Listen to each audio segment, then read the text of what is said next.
Welcome, good Erev Pesach, Yom Tov unto itself, the day, right facing the greatest banquet of the year, greatest celebration and recognition of gratitude for the day that God made us a nation. Started in the night, so we start tonight too. We have to eat the afikoman before midnight, which is actually not 12 o'clock. It's, I believe, like 1:06 or something like that, using the adjusted hours. The hero of the story, of course, is Moshe Rabbeinu, who has a stick. It says that stick, the Zohar says, was from the Eitz Hadas Te'Vara.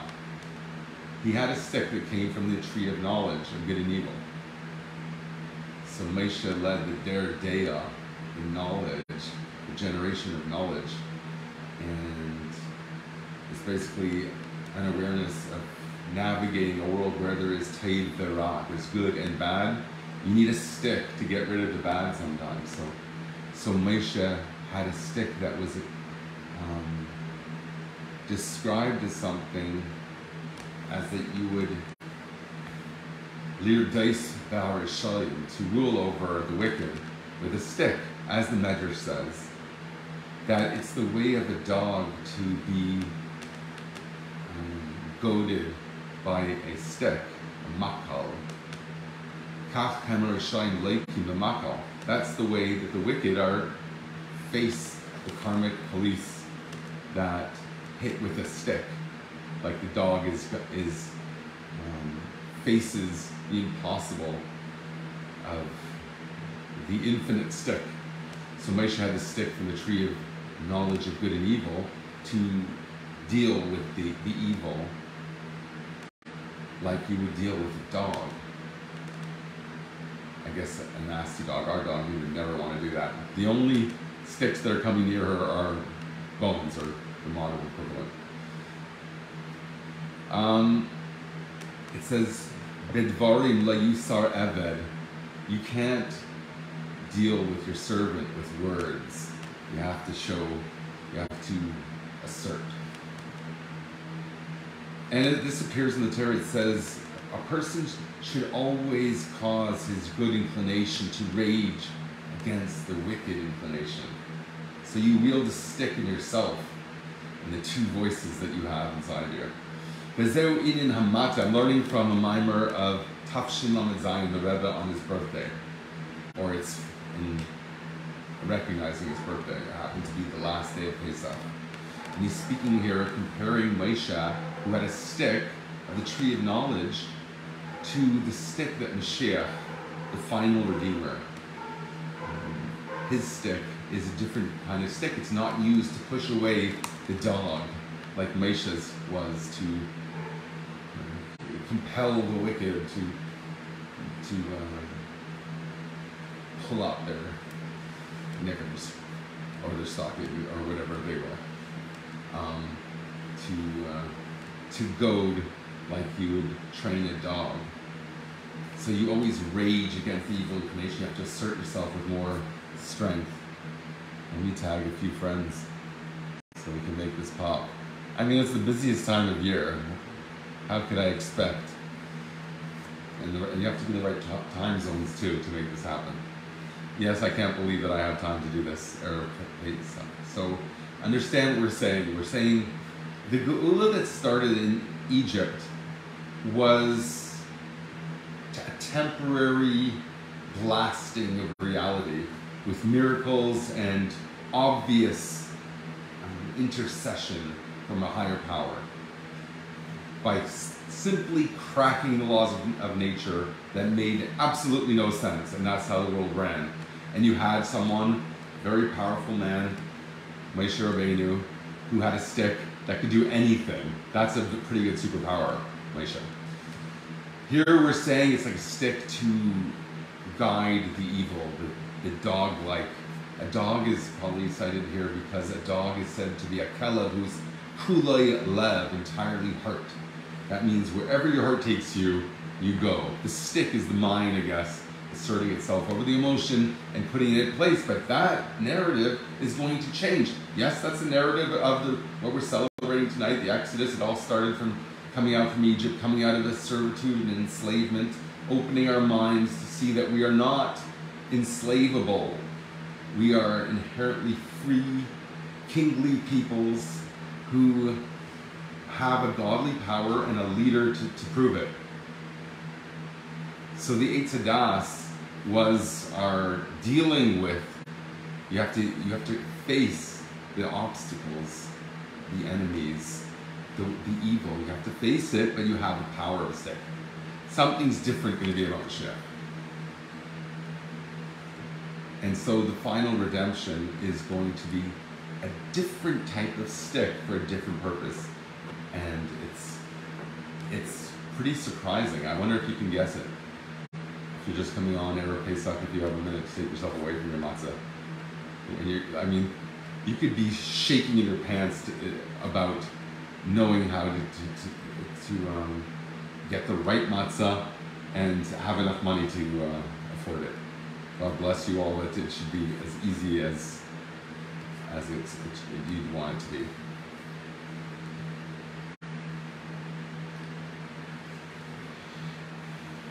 So, welcome. In the future redemption, you're not going to have that stick. And Moshe is Gael Rishon, who Gael Achrein. He's the first redeemer. He's the last redeemer.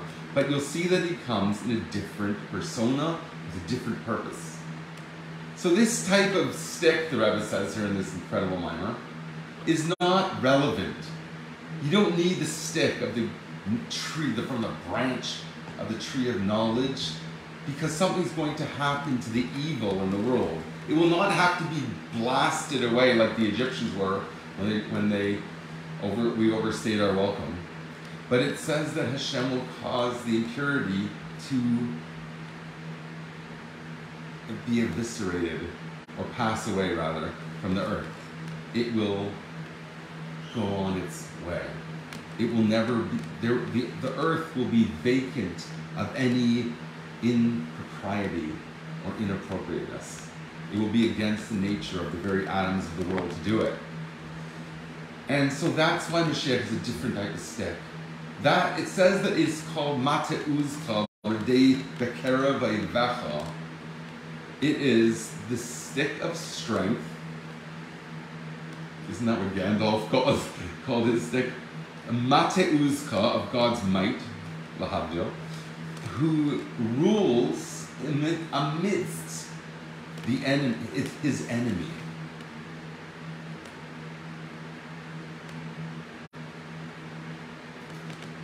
Zechariah. Okay? How would you say that in phonetic English? Zachary or something like that. Sounds like a drink you want to get on the beach. I'll have a strawberry Zachary. Zechariah is probably a little closer to the way he would have actually said his name. So we describe the special staff that Mashiach will wield as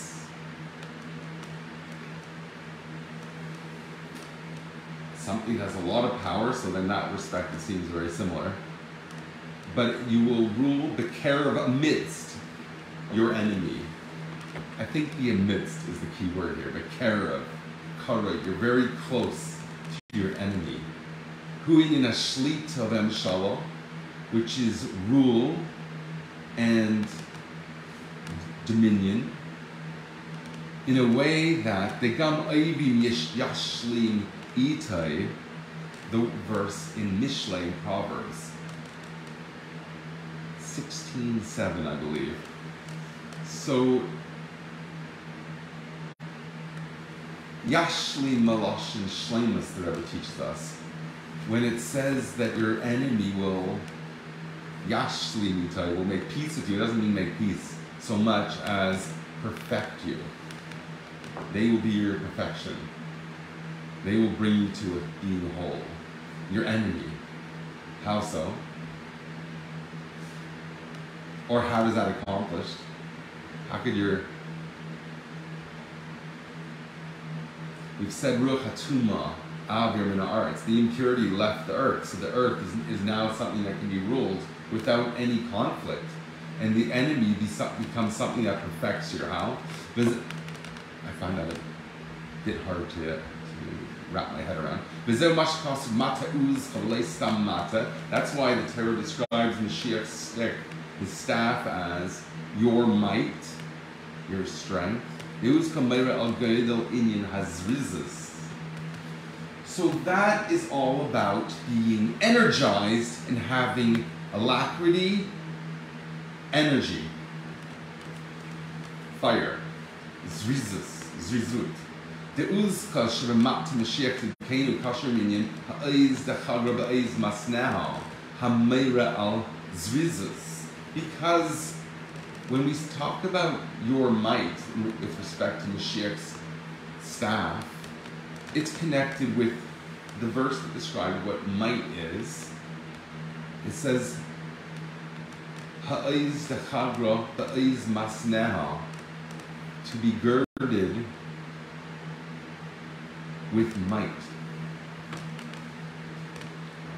Hameira al zrizis. And that shows, when you do that, that's when you're going to war, or basically an Olympic swimmers. You know, when you really need to harness all of your energy, that has to do with zrizis, it's called. And the power to rule over everything. As the verse says, to rule amidst your enemy. And that's why it says that one of the things that describes the redemptive process is saying that you're going to have your stick in your hand like they did when they came out of Egypt. We're also going to experience that, but in a different way. Ours, it's actually a very subtle thing. I wonder if I'm going to have time to explain it properly. Because it answers a different question. It says that in the times of the Exodus from Egypt, we went out in a frenzy. I always translate the word chipazing to get this sense of urgency that is not necessarily negative. They went out in a charged electric state. Welcome. The Exodus from Egypt, even the eating from the Paschal lamb was not, although Rabbi Zaltzman, Rabbi Levi Zaltzman, described what, since we know the principle is the state of consciousness brings about the miracle, can you imagine the type of upbringing they had over the matzah, he tells me. And I thought that was a very powerful way of describing the fact that the miracles are a product of an inspired state. So when they were in a puzzling then, it's because God was shining inspiration, and the inspiration led to the outward miracles. So there's an inward expression of divine touch. God's reaching something and affecting it. Okay, sorry for that brief interruption. It was hardly an interruption from my perspective. That will actually help me say what has to be said here. I just literally thought my son Tzemach is a gem of a soul. You know, some children just, you could see a earnestness. Even if sometimes, you know, there's a lot that people go through, or kids in this case, it always shines through. So we were characterizing what it looked like to eat the Seder when you're about to end a slavery that lasted 210 years, or 86 years of actual slavery. And finally you're going to become a nation with all the hopes that the God who made 10 plagues to show that he's finally bringing transformation to the world, and the nation that he promised to give a certain land was going to receive that gift, that promise, by schlepping us out, welcome, from a very deep state of darkness, the 49th gate of Tuma. It's hard to understand exactly what it is, though.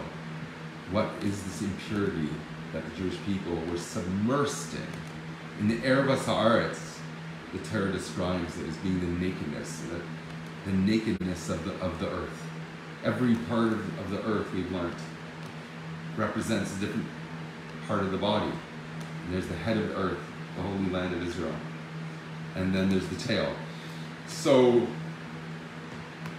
we came out of that. It seems to suggest, and it's another conversation I had with the very insightful Rabbi Levi Zaltzman of our Edinburgh Shul,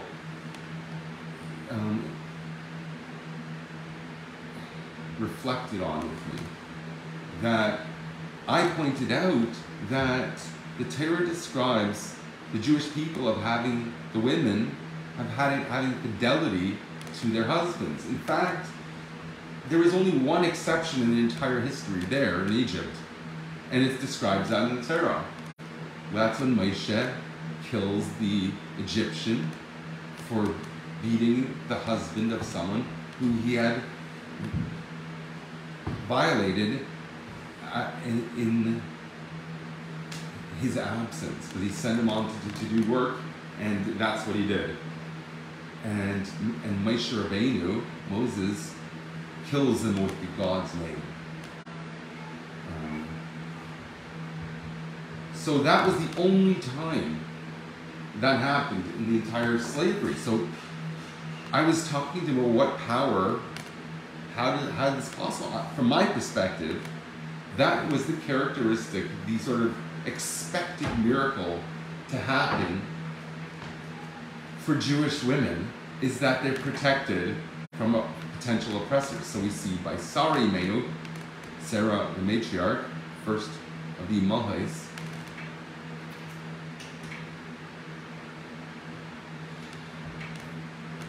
had an angel at her side when facing Pharaoh, and he was facing the floor in no time.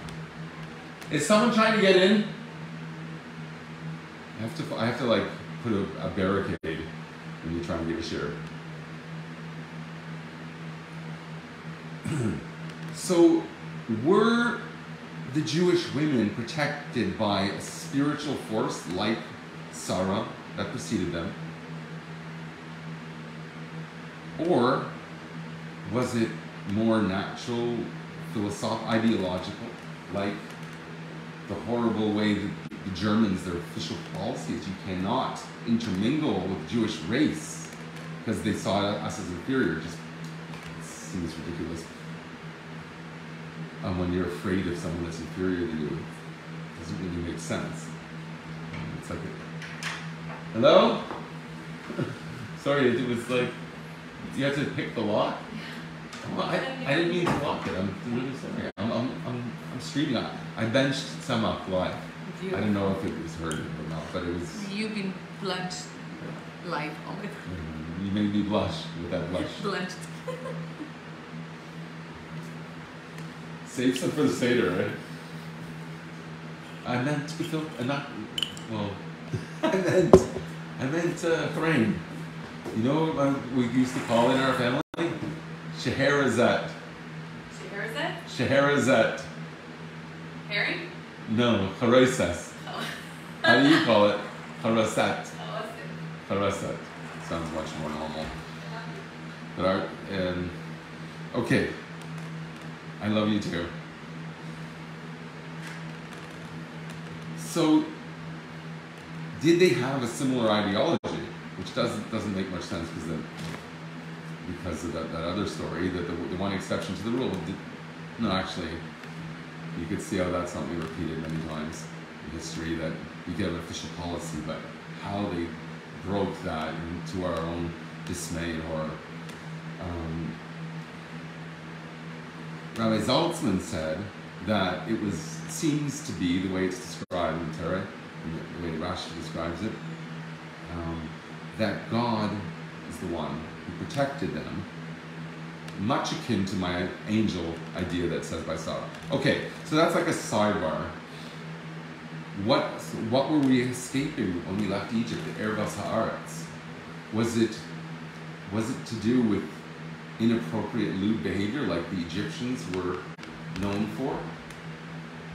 Or, because it says that, okay, this is the way I tried to resolve this in my head. Welcome. It says there's three things that the Jewish people were saved and married of. They didn't change their names, they didn't change their clothing, and they didn't change their speech, their language. I got it, all right. If you don't change your, I figured like this, language, your lashon, clothing includes thought, speech, and action. It becomes the symbol. Clothing is the symbol for that in Torah. Thought, speech, and action is the way that you experience the world. You think, speak, you communicate, and you act. If all those things were unchanged, it seems to reflect that they had perfect character. Now, one thing that we do know that was described as negative is when we're crossing the sea, the angels are complaining, why are you killing these ones, the Egyptians, and saving these ones? They both were guilty of the same thing. Odd that they leave out the persecution part of it, but they do focus on the similarity that we both succumb to idolatry in those times coming out of Egypt. So it could be that the Jewish people were completely immune to the licentious and debased behavior of Egypt at the time.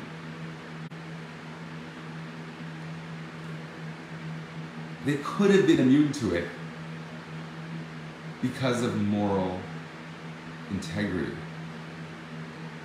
And that would explain why they had this power to not be ruled upon in that way, and not enslaving the bodies only in a certain extent, but not to corrupt in that way. And then that would be seen as a tremendous merit.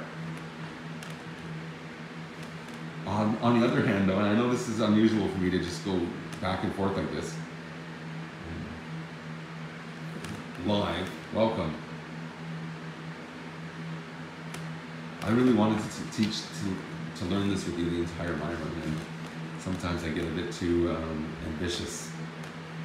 I keep on being told, people want to learn one thing, say it in different ways, so everyone can relate to it, say one thing. I guess my intention in this class is a little bit different. I really wanted people to simply have a journey, wherever it's going to take you. There's a lot of stuff in here, and you could actually learn this, and you can like take notes and then put pause on. You know what I'm trying to learn the guitar, like people have like a button on the floor you can press and it stops the YouTube class. Just slow down, let me try that. You know, let me see all the tablature on the screen before it slides off. You know, in the next frame.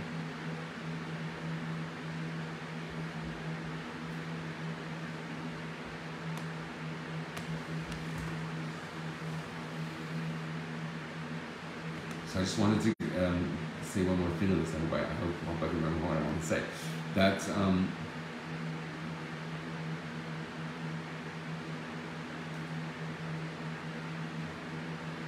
it says that we were considered naked coming out of Egypt, which is the birth of the nation. You're born into the world that way. Naked, though, of mitzvahs.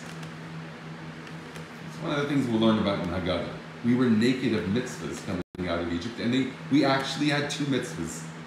We did the mitzvah of a korban Pesach, so we slaughtered the lamb and had a barbecue with our, around one table all together. And we used the blood to sort of fend off the miracle of smiting the firstborn of the Egyptians and jumping over our houses, and we were left protected, even though there were horror shows going on everywhere. 5 to 10 people dying in one household. I mean, those are big houses.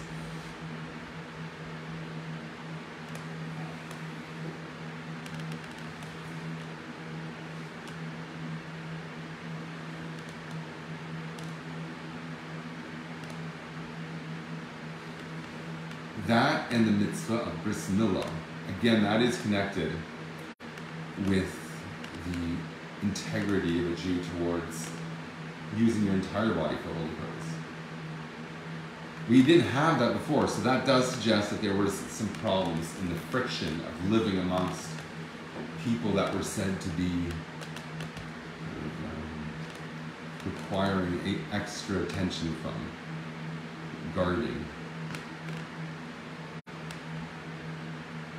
So we had a farbrengen over matzah, paschal lamb, and maror, the bitterness, not welcome. It's not like we forgot about the bitterness, we're not going to deny it. It's there, but we make a good sandwich out of it. Who doesn't love eating that Hillel sandwich? Thus spoke Hillel. He said, you got to make a sandwich. That's the way they did it originally. Our matzah is actually in place of the paschal lamb. We don't use the little shank bone. Welcome, Rabbi Korf. Honor to have you here. We don't use the shank bone. We don't eat it. We use a neck, a chicken neck that's been plucked a little too hard. But we're supposed to make it like, yeah, it's to remember the paschal lamb, but don't think that we would eat it now because we need everything set up right for us to proceed with that mitzvah. That's just the ways, that's the protocol. So you make it in a sandwich and you put maror, you put the bitter experience, it becomes something that's uplifting. All of a sudden it gives it a little pizzazz, which fits right in with what we're saying, because we were talking before about the stick of Moshe was one that ruled over things, but Mashiach is going to have a different stick. It's the stick of alacrity and dominion and might. It seems a lot like Moshe's. Moshe fought, is in conflict. This rule is a way of inspiring them out of their enemyhood. It says, I'm just trying to figure this out now, because the verse is Oivav Yashli Mitai. His, talking about Mashiach, his enemies will perfect him. It will make him whole. How is that so? Because they bring out the zrizus, the alacrity. It ends up being associated with the two aspects of you approach anything in life. It's doing the thing, so you have to eat a meal tonight, you have to eat a certain measure of matzah to be considered fulfilling the obligation. And then there's the intent. There's an intent of a very engaged excitement.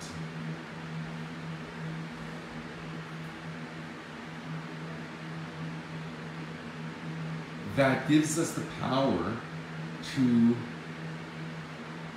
overwhelm the enemy so that the enemy becomes something that you launch from.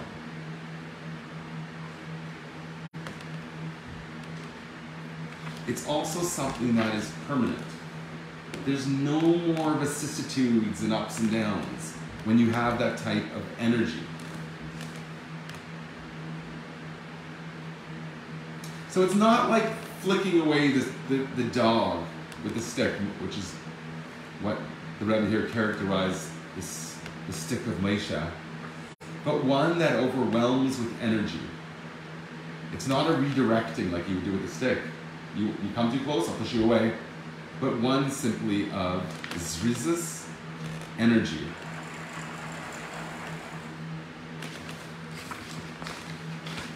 And that difference is reflected in two major differences with the first redemption and the final redemption. Well, it's really one difference, but two different directions. That in the time of Egypt, coming out of Egypt, God came down to the 49th gate and energized us. So that it does have a lot to do with our transformation. God came down to the world and made it in its level temporarily inspired. The difference when Mashiach comes, the reason why it's not going to be temporary, it's going to be smooth sailing forevermore, victory forever, eternal victory. The enemy completes you in this way of bringing out the energy within you, I suppose. This is reason it's bringing this out of us, affects us that way.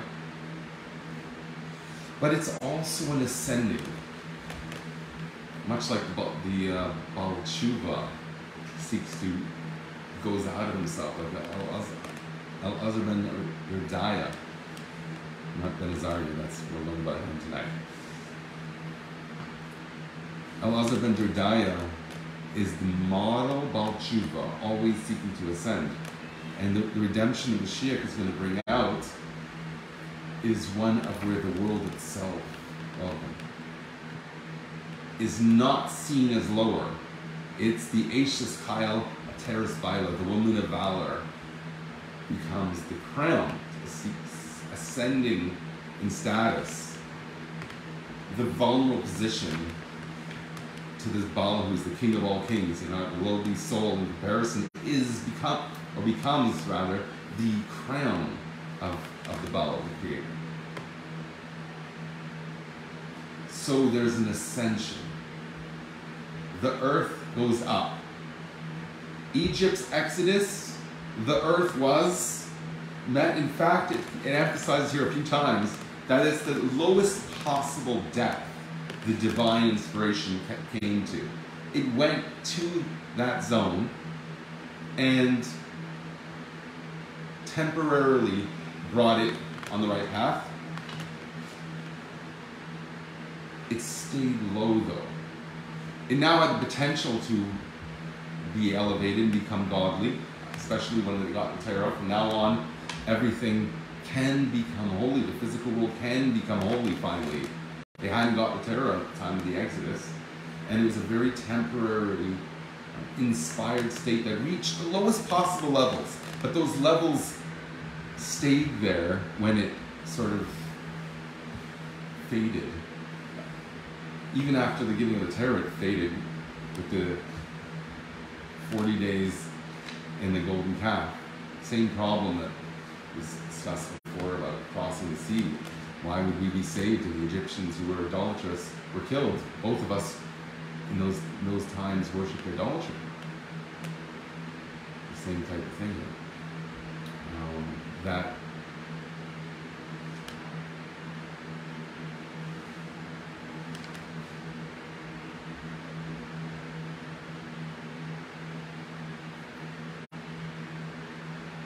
I'm just wondering if it was a type of spiritual, wrong path, but it showed a spiritual mindset that people who care, who cares about idolatry? In all the depictions of Roman society, it's like the religious people were seen as a bit freakish, and everybody else was just in for it for their own personal benefit, like you see all over the world throughout all the time. So I think the idea of saying were they idolatrous or not, is that they had a very spiritual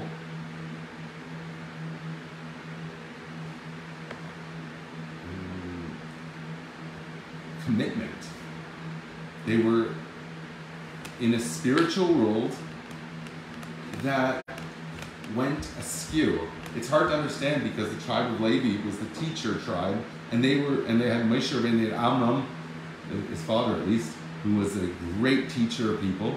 You would think that they would be taught the right thing about how could they succumb to idolatry? It had a lot to do with the way you view your livelihood. Is it a source? I think that I've seen at least one line that described this is the link. Then when we talk about idolatry, even though it's a powerful mystical experience perhaps, but at its most superficial expression, it is, I want to understand the system of the world and devote myself to certain things that will lead to my own personal benefit. There's a pantheon of different aspirations that you could have, and the way I want it stacked, I'm going to just, the cults will form around those things. So they would celebrate things like hedonism or something like that, and that would be what they would bow down to it in effect. It would be perhaps very spiritual and mystical, but still doing something that's contrary to the laws of the Torah in terms of the behavior that it sort of it enables or encourages.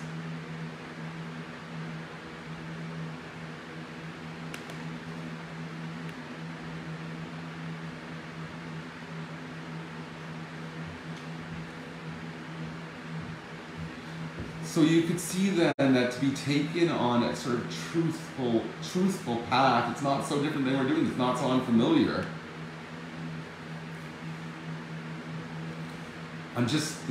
So far this year is like a teeter-totter of what was the main problem the Jews had. Was it licentious, the desire for the impurity, as you think that I was talking about in Erbas Haaretz? Or is it something that was religious?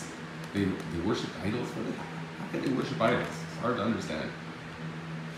Okay, so I was starting to say that it had to do with Parnassa. If you believe that your work and your efforts or your sacrifices is in a natural platform of, like, I don't know, flattering your boss too much, you think that that's going to do it. That's a type of idolatry. It's denying that Hashem is the one who provides and seeing that the mechanism has its own source of power. Independent of that, that is an idolatry. Okay, so I think that is more logical to say.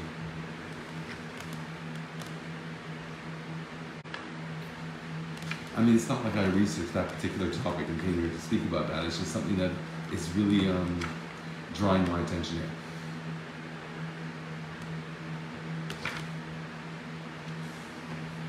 The terms in Hebrew for these two types of engagement with the enemy, welcome, are askapia, which means to subdue.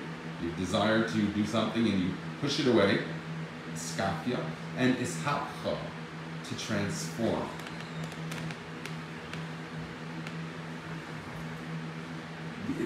The redemption of a person starts with saying, I cannot drink anymore if the guy's an alcoholic, and it would be like a sin to, to indulge in that way.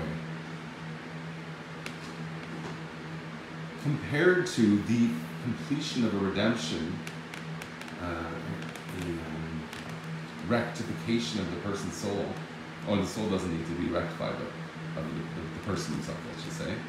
The redemption happens into a complete transformation as hapka. When the enemy becomes something that completes us because it energizes us.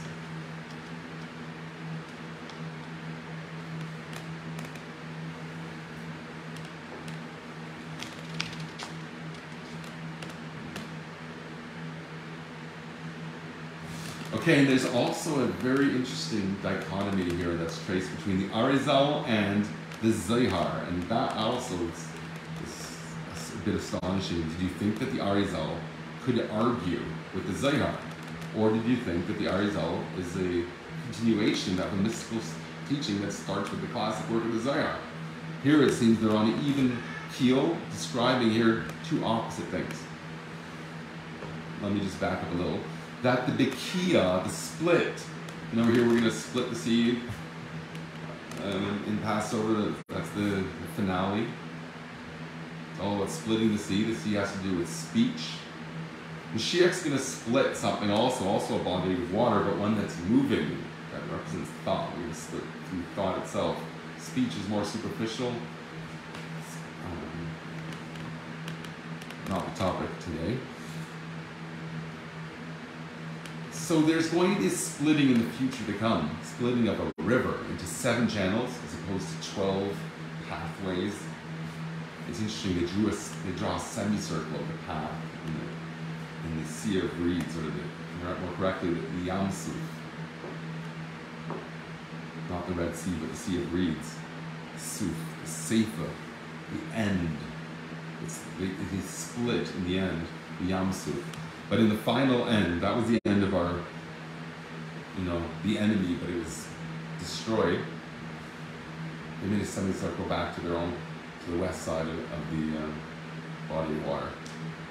My father was perplexed by that, and even a bit offended to think that that's the story. They go back on the same side, and then they take this long route around, that was their destination, and they end up making a zigzag back and forth.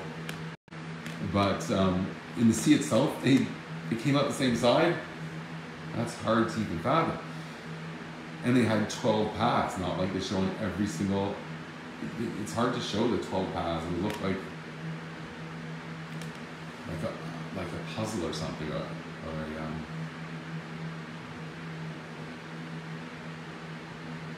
So you go from 12 to 7. 7, the Rebbe says here, is the four fathers and the three fathers and the four mothers is 7. The 12 tribes. Interestingly, the 12 tribes are at the level of Bria, the third world, whereas the 7 fathers and mothers, the 3 fathers and the 4 mothers, are in the world of Atzilus, the highest world. So the Mashiach will split a river, the Euphrates, I believe, now Pras, that's the word Euphrates somewhere in there, hidden in that word. It's the 4th one of the 4 that's split off from Aden. Aden has a river, it splits into 4. The Euphrates is the last one, but it's the main channel that came from Aden itself. And it's going to split into 7 streams because we're going to enter the world of Atzilus. Now, how is that going to look? Are we going to go up there, or does Atzilus come down to us? Which sounds a lot like the Exodus from Egypt, how he said that Hashem sort of came down to the lowest vibration.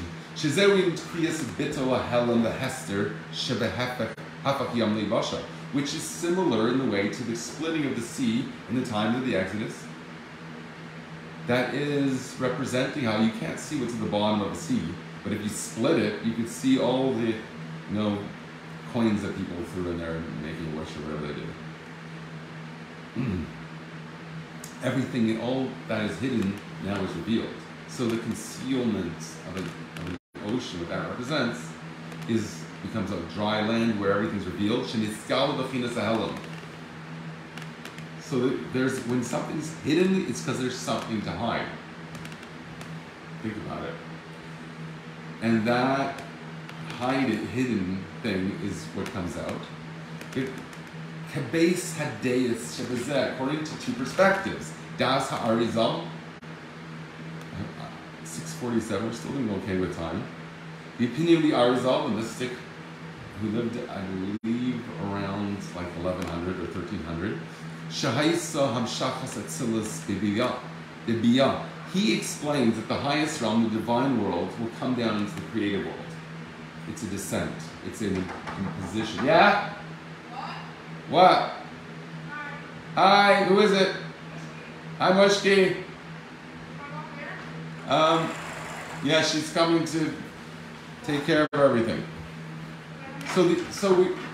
When we say that there's concealed now becomes revealed, there's 2 ways this could be. Arizal saying that the concealed thing, this incredible divine revelation that happens in the highest world, goes down to the lower worlds, and now it sounds a lot like the Exodus. But the Zohar, classic Kabbalistic text, says, there was the ascent of the created world into the divine world of Atzilus. Going all the way up to the inner core divine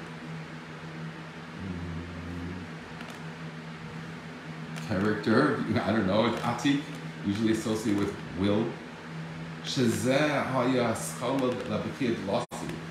when it's split in the times of the Exodus, so here those 2 opinions now seem to be reflecting on the redemption of Egypt. 2 ways to understand it. But that was the beginning. Welcome, Kim. See if you can do it. If I can do it, you can do it. Oh yeah, as if each person has the same experience. I'm very happy here. Thank you for coming. Thank you. The Exodus from Egypt was a forerunner because it's going to achieve its own perfection in the present redemption that we should, please God, be going through together, happily ever after. And the splitting that happened there, revealing what was concealed, is going to be completed how? I hope we get it's like 3 lines left in this line, I hope it says clearly. V'lachen mazkirim eisa b'yachad im habikia delasi. So they're both referred to in one verse together. I think it was Zechariah, if it was quoting the right one. They're both referred to because it's one long path. One long, I want to call it transformation, but that's where it ends up. It starts as like a introduction. God introduces himself. Here I am, this is what I'm capable of. Know that I exist, here's your commandments. And we get to Mount Sinai. Here they are, this is what it's all about. Here's your country that you're going to put this all into practice in. But still, when you're in your country, your holy land, and you're doing the things that you have to do, there is still an outside, there's still an enemy. How does the enemy perfect us? So we're going to we talk about this in one verse. The first splitting of the sea, the splitting of the river, future redemption. The Kenti Alon B'Kar Mamish, and that's what's going to unfold now, the Rebbe says.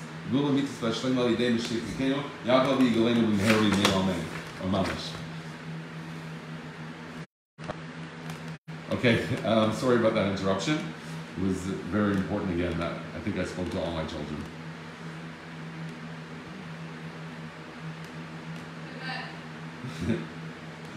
So let's regroup a little bit and maybe we'll shed a couple more details. I want to summarize again. We're talking here about a generational narrative started with one redemption, the Exodus from Egypt. It's told tonight in a way, welcome, that also reflects this, beginning and end. It starts, you have to say the Haggadah is talking about how it started in a bad place and then we ended up in a great place. So it becomes much more pronounced. The light that comes from the darkness. We were about to be decimated completely even before we got to Egypt. And look, we not only overcame, we had a shortened period that was destined, it was supposed to be 400 years, it ended up being 210, 86 of which were persecution, and then we came out with wealth and a promise, and a meaning and a purpose. But it didn't end there, because that purpose had obstacles. There were enemies from outside, so our borders. We came out of Mitzrayim, which means borders. Meitzar, a full constricting space, like the Iron Curtain. That type of idea that you just can't, they don't let you out. You're not free to roam, to be a nomad. And it ends in a place where there is no reason for borders. You're going to sit in Jerusalem without any need for a wall, even though it describes a wall of fire that will separate us. Okay, another paradox you'll have to work out another time. And there's going to be a wall made of steel in the Holy Temple, which is also a bit of a... And then you're supposed to daven in front of a wall. You're supposed to have nothing between you and a blank space when you daven. So a wall is described as the Torah also. Walls are confusing, but the idea, even the walls that separate, why would I call, there's Mashiach and those who follow, and then there's enemies to that. We did say he rules over them. There's going to be a type of dominion, and he's going to have a stick, and he's going to rule not with shooing away the dog, but more like being lit, being alive, being inspiring. Remember King David, the predecessor of Mashiach, when he was being chased by King Saul, he started to hear the beat, and he was overwhelmed with the inspiration, and he couldn't attack and capture King David anymore. He literally joined the party. That they would have a musical jam session in order to be in an elated state, to be happy, to feel, to transcend your natural feeling, which is limited to like whatever dimensions around your waist, basically. And recognize that you fit into an environment. You're already in the ocean. You know, the fish in the ocean appreciates its environment. When you start to appreciate your environment, you affect it. So King Saul comes in within proximity, you're affecting him. You're overwhelming him. There's this reasons there. There's an energy there. When you're with the king who's in exile and he sat down with his what did he have, a lute or a harp or something? I mean, he didn't have a Stratocaster, but I'm sure it sounded really good. And the enemy, King Saul here, King Saul, perfects him. When you get the king, the former king, writhing on the floor in ecstasy because he loves Hashem, that's an inspired state. That's what Rabbi Zaltzman says was happening in the Pesach night, the original one, that they were so inspired that they transformed themselves. Yes, it was godly inspired. They saw a lot of miracles, but they talked about it. They brought it to an awareness, and that's what became their inspired state. That's what made them lit. It came up through talking, through joining, by having a welcome. Okay, I could also argue against that because you're not allowed to have a guy from a separate courtyard come into your party and eat from your Paschal lamb. I think it's because that group is supposed to be like like a confederacy that represents everybody. You don't want to have other people come because it sort of questions the whole integrity of this fellowship. You can't have too many people there that you cannot feel connected to the presence of someone who cannot get lost. Now, remember in the times of King Solomon, he had 30,000 people at his table. That's a big table. Here, you don't let that when you eat your Korban Pesach. You only have a certain size group. I think it has to do with being present. So they were with their families. They were with the people that meant most to them. And they were all inspired. And that inspiration took them marching out in front of their enemy the next morning, actually. So there was a type of zrizas there too.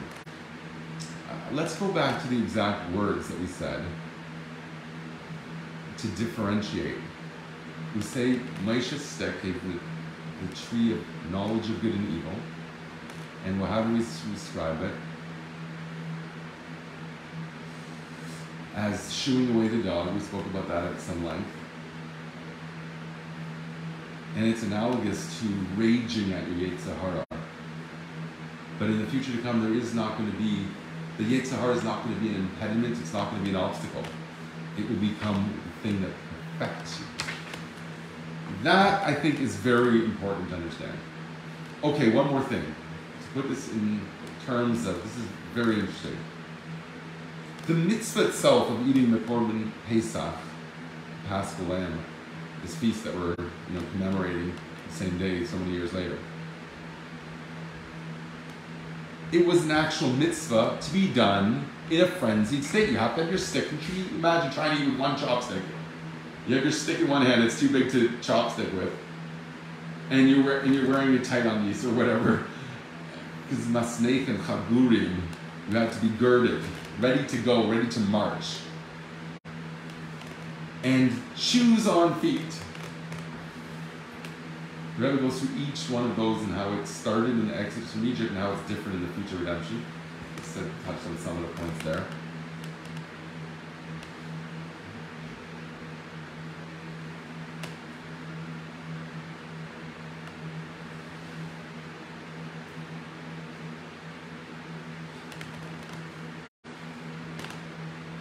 So it becomes the enemy perfects, makes whole, because it is our launch pad. It's the thing that gives us eyes, might, strength And okay, it talks about Oiz Masneh, faith. So one of the two things that I want to speak about is also faith. Okay, I'm jumping a bit. There's two things here. There is the power of bringing intent.